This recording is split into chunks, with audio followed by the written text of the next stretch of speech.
Hi, this is Mark Graben, Senior Advisor with KaiNexus. Welcome to the KaiNexus Continuous Improvement Podcast. Today, I am reading a blog post written by Danielle Yoon. The post is titled, What Your C-Suite Wants from Your Improvement Program But Hasn't Said. So if you'd like to find a link to the blog post, you can find it in the show notes. If you're a CI leader, you've likely experienced the paradox. You're driving improvements across the organization, but your executive team still sees your program as being supporting work and not strategic work.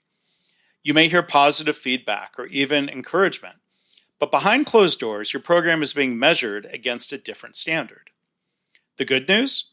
The C-suite isn't intentionally withholding their expectations.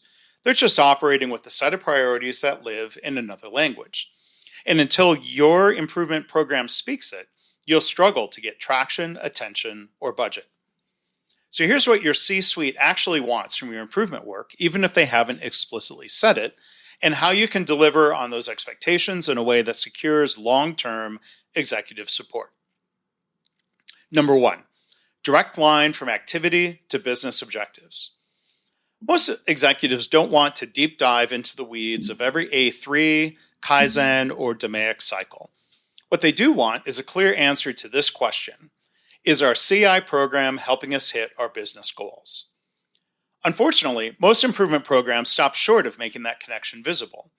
You might have hundreds of improvements logged, but if they aren't explicitly tied to key objectives like profitability, cost reduction, customer satisfaction, or risk mitigation, the C-suite sees them as disconnected busy work. So what to do? Build strategy into the structure of your program. Show how each project connects to the organization's true north metrics. Your system should visually connect frontline work to breakthrough objectives, annual goals, and key metrics. That visibility removes ambiguity and shows your program as part of the strategy, not separate from it.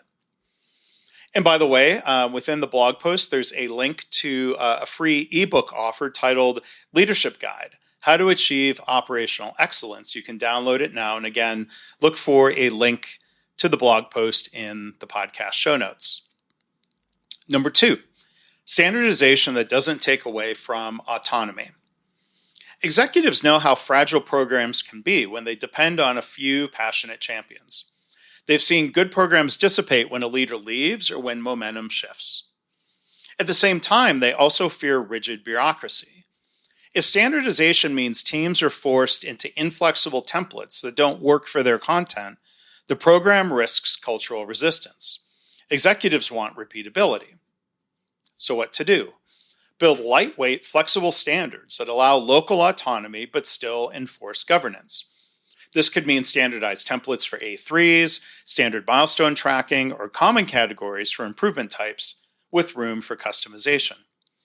Make sure those standards are codified in a system, not scattered across folders, files, or in an employee's head.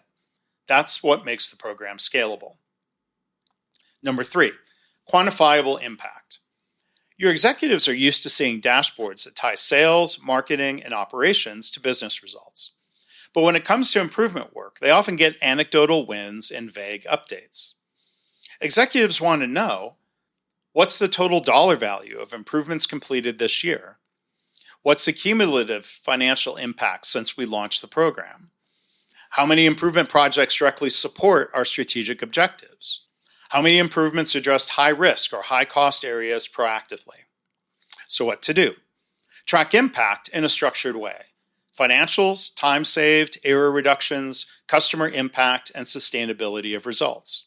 Then, use this data to build a narrative around the business case for CI. Additionally, to save you time from building PowerPoint updates and aggregating data from different sources, you want a system that auto-aggregates these key metrics for you.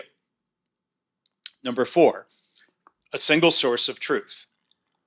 One of the fastest ways to lose executive confidence is to present a fragmented picture.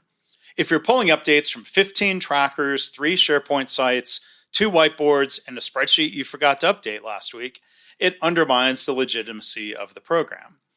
Executives don't want to see different versions of the truth depending on who they ask. They want a centralized, always current view. So what to do? Centralize your improvement program into a single platform, like KaiNexus. That means one place to track every project, update, metric, and contributor.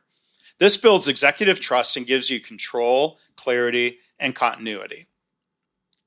In the blog post, there's also a link to view a free webinar.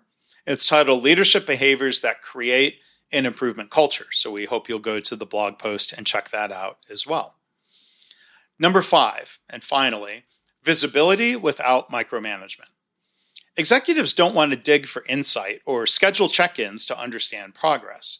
They want visibility with the ability to zoom in when needed.